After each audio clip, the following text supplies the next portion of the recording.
Welcome back friends. ಮತ್ತು ನಮ್ಮೆಲ್ಲರಿಗೂ ಆತ್ಮೀಯವಾದ ಸ್ವಾಗತ ಸ್ಟಾರ್ ಲೈವ್ ನೇರ ಪ್ರಸಾರದ ಕಾರ್ಯಕ್ರಮಕ್ಕೆ. ನಮ್ಮೊಂದಿಗೆ ಅಜರಾಮರ ಚಿತ್ರದ ನಾಯಕಿ ರೋಶ್ನಿ ಹಾಗೂ ಇವಾಗ ಬಂದು ಸೇರಿದರೆ captain of the ship Ajaramara ಚಿತ್ರದ ನಿರ್ದೇಶಕರಾದಂತಹ ರವಿ ಕರಂಜಿ ಅವರು. Welcome to the show sir. How are you? Thank you. Most probably ಇವರಷ್ಟು ಅಂದ್ರೆ ಇವ್ರಿಗಿರೋಷ್ಟು ಟೆನ್ಷನ್ ಯಾರಿಗೂ ಇರಲಿಕ್ಕಿಲ್ಲ ಇಡೀ ಟೀಮ್ ಅಲ್ಲಿ. ಸೊ ಹೇಗೆ ಅನಿಸ್ತಾ ಇದೆ ಸರ್? ಹೌದು, ಎಲ್ಲನೂ ಮುಗಿಸ್ಕೊಬಂದು ನಾಳೆ ರಿಲೀಸ್ ಆಗ್ತಾ ಇದೆ. ಒಂದ್ ಕಡೆ ಖುಷಿನೂ ಇದೆ, ಒಂದ್ ಕಡೆ ಟೆನ್ಷನ್ ಇದೆ. ಖುಷಿ ಏನಕ್ಕೆಪ್ಪ ಅಂದ್ರೆ ನನ್ನ ಕನಸಿನ ಕೂಸು ರಿಲೀಸ್ ಆಗ್ತಾ ಇದೆ ಎಲ್ಲ ಅನ್ನೋದು. ಟೆನ್ಷನ್ ಹೆಂಗಪ್ಪ ಅಂದ್ರೆ ಯಾವ ತರ ರಿಸೀವ್ ಮಾಡ್ಕೋತಾರೆ, ನನ್ನ ಶ್ರಮಕ್ಕೆ ಪ್ರತಿಫಲ ಹೇಗೆ ಸಿಕ್ಕುತ್ತೆ ಅನ್ನೋದು ಇವೆರಡೂ ಇದೆ. ನಾಳೆ ನಂಗೆ ಗೊತ್ತಾಗುತ್ತೆ. ನಮ್ಮ ರವಿ ಅವರ ಕನಸಿನ ಕೂಸು ಹೌದು. ಯಾಕೆ ಅಂತಂದ್ರೆ ಕೆಲವು ವಿಷಯಗಳು ನನಗೂ ಕ್ಯೂರಿಯಾಸಿಟಿ ಇದ್ದವರು ಕೇಳಿದಾಗ ಇಲ್ಲ ಸರ್ ನೀವು ಸಿನಿಮಾ ನೋಡಿ ಗೊತ್ತಾಗುತ್ತೆ, ಸಿನಿಮಾ ನೋಡಿ ಗೊತ್ತಾಗುತ್ತೆ ಅಂತ ಹೇಳ್ತಾ ಇದ್ರೆ ಹೊರತು ಏನು ಬಿಟ್ಕೊಡ್ತಾ ಇಲ್ಲ. ಸೊ ಹೇಳಿ ಸರ್, ಎಷ್ಟು ವರ್ಷದ ಪ್ರಾಜೆಕ್ಟ್ ಇದು ನಿಮ್ದು? ಒಂದು 2 years. 2 years. ಓಕೆ. ಸೊ ಈ ಸಿನಿಮಾ ಮುಖಾಂತರ ಏನ್ ಹೇಳಕ್ ಹೊರಟಿದ್ದೀರಾ? ಅಂದ್ರೆ ಸಿನಿಮಾದ ಅಷ್ಟು ನಿಮಗೆ ಬಿಟ್ಕೊಡಲ್ಲ. ಗೊತ್ತು ನನಗೆ. ಸಿನಿಮಾ ಅಜರಾಮರ ಅಂದ್ರೆ ಚಿರಾಯು, ಎಂಡ್ ಇಲ್ದೇ ಇರೋದು. ಅಂದ್ರೆ ಓವರ್ ಆಲ್ ಇನ್ನೊಂದು ಹೇಳ್ಬೇಕು ಅಂದ್ರೆ ವಿನೂತನ, ಹೊಸತನ. ಅಜರಾಮರ ಅಂದ್ರೆ ಹೊಸತನ. ನಿರೂಪಣೆ ಶೈಲಿಯಿಂದ ಹಿಡಿದು ಒಂದು ಚಿತ್ರ ಸಂಭಾಷಣೆ ಆಗಿರ್ಬೋದು, ಮತ್ತೆ ಹೋಗೋ ವೇ, ಕತೆ, ನಾವ್ ಹೇಳೋ ರೀತಿ, ಆರ್ಟಿಸ್ಟ್ ಆಗಿರ್ಬೋದು, ನಾನಾಗಿರ್ಬೋದು, ಎಲ್ಲವೂ ಹೊಸಬರೇ.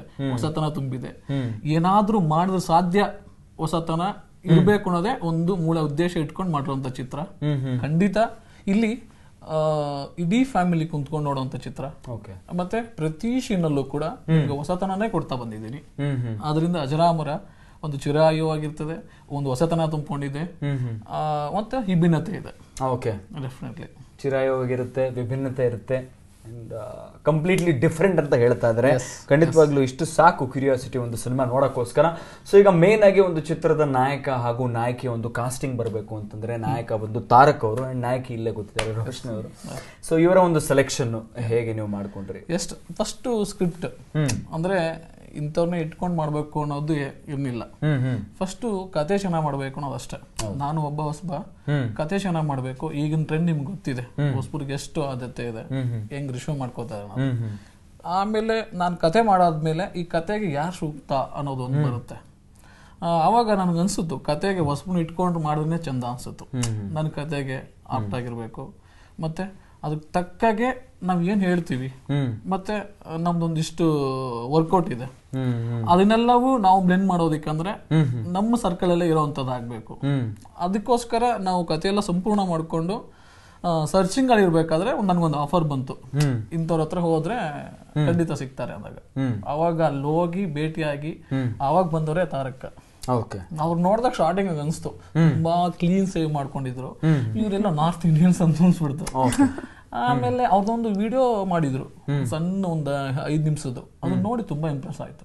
ಅಂದ್ರೆ ಡೈರೆಕ್ಟ್ ಆಗಿ ನೋಡೋದಕ್ಕೂ ವಿಡಿಯೋ ಕ್ಯಾಮ್ರಾದಲ್ಲಿ ನೋಡೋದಕ್ಕೂ ತುಂಬಾ ಡಿಫ್ರೆನ್ಸ್ ಅನ್ಸ್ತು. ಅವ್ರ ಪ್ರತಿಭೆ ಎದ್ದು ಕಾಣ್ತು. ನಮಗ್ ಬೇಕಾಗಿರೋದು ಅದೇ ಆಗಿತ್ತು. ಅಲ್ಲಿ ಆ ಮುಖಾಂತರ ತಾರಕ್ ಸೆಲೆಕ್ಟ್ ಆದ್ರು. ಇವರು ನಮ್ಮ ಮೈಸೂರವ್ರೆ. ಇನ್ನೊಂದು ತುಂಬಾ ಎಲ್ಲ ಆದ್ಮೇಲೆ ತಾರಕ್ 6.1.5 ಇದಾರೆ ಹೈಟ್. ಅದಕ್ಕೆ ತಕ್ಕ ಜೋಡಿ ಬೇಕಲೇಬೇಕಾಗತ್ತೆ. ಹುಡುಕ್ತಾ ಬಂದಾಗ ನಮಗೆ ಇವರು ನಮ್ಗೆ ಸಿಕ್ಕಿದ್ರು. ನಿಮ್ಮ ಹೈಟ್ 5'7". ಇವ್ರು ಒಂದು ಆಡಿಷನ್ ಮಾಡ್ಮೇಲೆ ಇವ್ರಿಗೊಂದು ಚಾಲೆಂಜ್ ಹಾಕಿದ್ರು.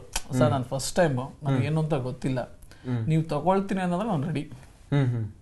ನಿಮ್ಮ ಪ್ರಾಜೆಕ್ಟ್ ನನ್ಗೆ ಯಾವ ರೀತಿ ತಗೊಳ್ಬೇಕು ಅನ್ಕೊಂಡಿದ್ದೀರೋ ಅದಕ್ಕೆ ನಾನು ರೆಡಿ ಇರ್ತೀನಿ. ಅದು ನಿಮಗೆ ಬಿಟ್ಟಿದ್ದು.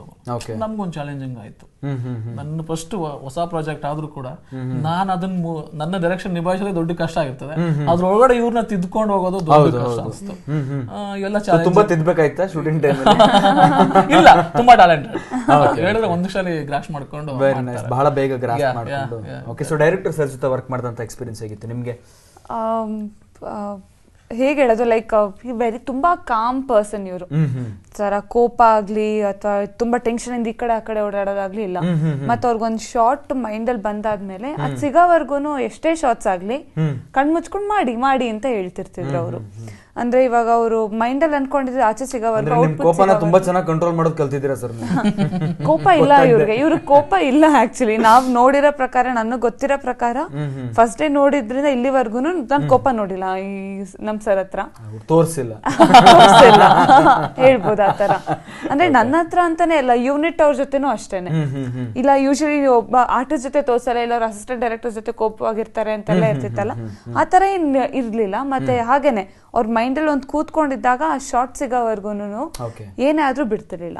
ಸೊ ಆತರ ಇತ್ತು. Super super. ಇನ್ನು ಸಾಕಷ್ಟು ಮಾತಾಡೋಣ ಸರ್, ಅದಕ್ಕಿಂತ ಮುಂಚೆ ಒಂದು ಸಾಂಗ್ ರೆಡಿ ಆಗಿದೆ, ನೋಡ್ಕೊಂಡ್ ವೀಕ್ಷಕರೇ ನಿಮ್ಮೆಲ್ಲರಿಗೋಸ್ಕರ ನೋಡ್ಬನ್ನಿ.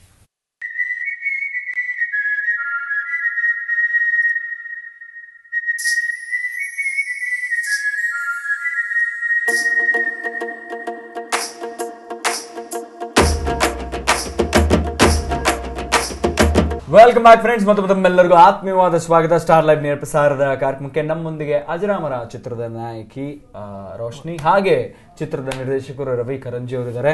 ಸೊ ಈಗ ತಾನೇ ನಾವು ಒಂದು 10 seconds ಪ್ರೋಮೋ ನೋಡ್ಕೊಂಡ್ ಬಂದ್ವಿ ಅಜರಾಮರ ಚಿತ್ರದ್ದು. ಅದರಲ್ಲಿ ನಾಯಕನ ಒಂದು ಕ್ಯಾರೆಕ್ಟರ್ ಡೆಫಿನೇಷನ್ ಅಂತಾನೆ ಹೇಳ್ಬೋದು, ಅದನ್ನ ಕೊಟ್ಟಿರೋ ಹಾಗಿದೆ. ಏನಪ್ಪಾ ಅಂತಂದ್ರೆ ಅವನಿಗೆ ಎಲ್ಲವನ್ನೂ ಕೊಟ್ಟರೆ ಅವ್ನು ಏನೂ ಮಾಡಲ್ಲ, ಏನು ಕೊಡದೇ ಇದ್ದಾಗ ಎಲ್ಲವನ್ನೂ ಮಾಡ್ತಾನೆ ಅಂತ. ಸೊ ಇದ್ರ ಬಗ್ಗೆ ಏನ್ ಹೇಳಕ್ ಇಷ್ಟಪಡ್ತೀರಾ? ಹೌದೌದು, ನಾಯಕನ ಒಂದು ಕ್ಯಾರೆಕ್ಟರ್ ಹೌದು, ತುಂಬಾ ಪ್ರತಿಭಾವಂತರು ಅನ್ನೋ ಸ್ವಲ್ಪ ಸೋಂಬರಿನೇ ಇದ್ದೇ ಇರ್ತಾರೆ ಸಾಮಾನ್ಯವಾಗಿ. ತುಂಬಾ ಪ್ರತಿಭಾವಂತರು ಅಂತಂದ್ರೆ ಜೀನಿಯಸ್ ಅಂತ ಹೇಳ್ತೀವಲ್ಲ, ಅವ್ರು ಸ್ವಲ್ಪ ಸೋಂಬೇರಿ ಅಥವಾ ಸ್ವಲ್ಪ ಅವ್ರ ವ್ಯಕ್ತಿತ್ವದಲ್ಲಿ ಒಂಚೂರು ಡಿಫರೆನ್ಸ್, ನಾರ್ಮಲ್ ಪೀಪಲ್ ಗಿಂತ ಸ್ವಲ್ಪ ಡಿಫರೆನ್ಸ್ ಇರುತ್ತೆ ಅಂತ ಹೇಳ್ಬೋದು. ಎಕ್ಸಾಕ್ಟ್ಲಿ ಅದೇ ಕ್ಯಾರೆಕ್ಟರ್ನ ಇಲ್ಲಿ ಸೃಷ್ಟಿ ಮಾಡಿರೋದು. ಮಲ್ಟಿ ಟ್ಯಾಲೆಂಟೆಡ್, ಏನು ಅಂದ್ರೆ ಇದು ಬರಲ್ಲ ಅದು ಬರಲ್ಲ ಅಂತ ಏನೂ ಇಲ್ಲ. ಯಾವಾಗ ಮಾಡ್ತಾನೆ ನೆಕ್ ಆಫ್ ಟೈಮಲ್ಲಿ, ಕೊನೆಗಳಿಗೆ ಏನೋ ಟೈಮಲ್ಲಿ ಮಾಡ್ತಾನೆ ಅಂತ. ಅದು ಈ ಚಿತ್ರದಲ್ಲಿ ವಿಶೇಷತೆ. ಅದನ್ನ ತುಂಬಾ ಕಡೆ ಅದನ್ನ ಎತ್ತಿ ಹಿಡಿದಿದೀವಿ, ಯಾವಾಗ ಮಾಡ್ತಾನೆ ಇವನು ಅನ್ನೋದು.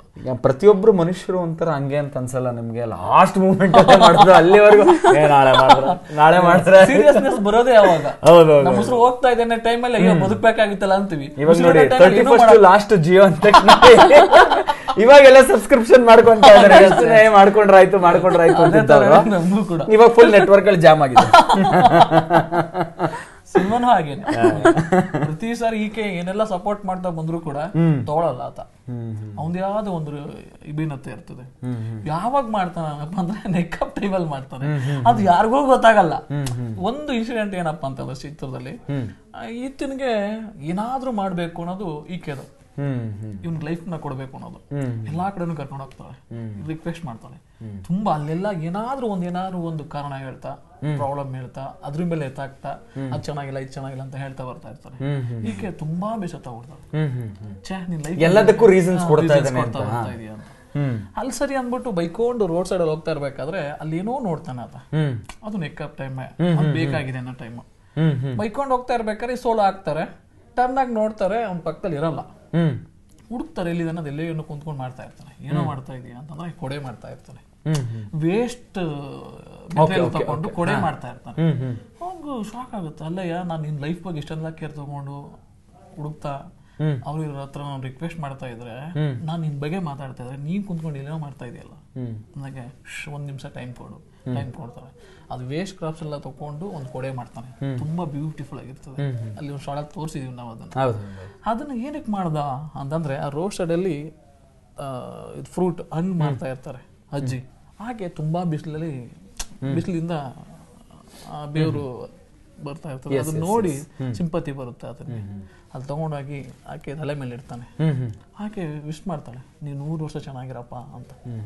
ಇವ್ರು ಫೀಲ್ ಆಗುತ್ತೆ, ಅಲ್ಲ ಇವನು ನಾನು ಏನೇನೋ ಕೆಲಸ ಕೊಡ್ಸೋಣ ಅನ್ಕೊಂಡ್ ಕರ್ಕೊಂಡು ಹೋದಿ, ಅದ್ಯಾವ್ದು ಏನಾದ್ರು ಪ್ರಾಬ್ಲಮ್ ಹೇಳ್ತಾನೆ. ಇವ್ನು ಏನ್ ಮಾಡ್ತಾನೆ ಅದನ್ನೇ ಕೆಲಸ ಮಾಡಿದ್ರೆ ಹುಡುಗು ಸೀದಾ ಕೊಡೆಗೆ ಶಾಪ್ ಕರ್ಕೊಂಡು ಹೋಗ್ತಾಳೆ. ಅಲ್ಲಿ ರಿಕ್ವೆಸ್ಟ್ ಮಾಡ್ತಾಳೆ, ಸರ್ ನಿಮ್ ಏನೂ ಕೊಡ್ಬೇಡಿ ನನಗೆ, ಇವನೊಂದು ಕೆಲಸ ಕೊಟ್ಬಿಡಿ ಸರ್ ಸಾಕು ಅಂತ.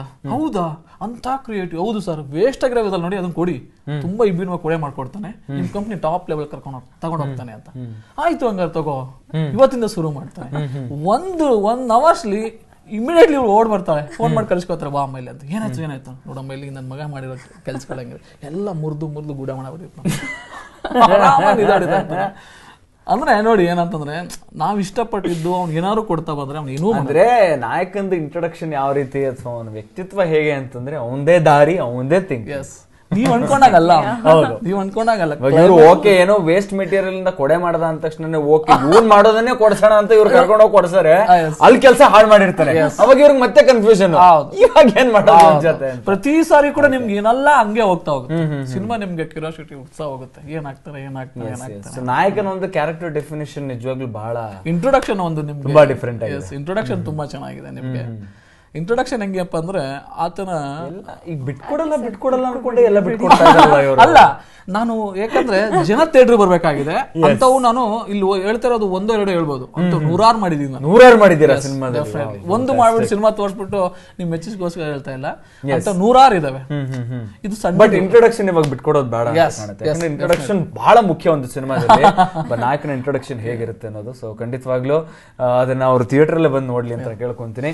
ಸೊ ನೀವು ಈ ಒಂದು ಚಿತ್ರದ ಶೂಟಿಂಗ್ ಟೈಮಲ್ಲಿ ನಡೆದಂತಹ ಒಂದು ಮೆಮೊರಬಲ್ ಮೂಮೆಂಟ್ ನ ನಮ್ ಜೊತೆ ಶೇರ್ ಮಾಡ್ಕೋಬೇಕು. ಯಾವುದು ಅಂತ ಯೋಚನೆ ಮಾಡಕ್ ಟೈಮ್ ಕೊಡ್ತೀನಿ.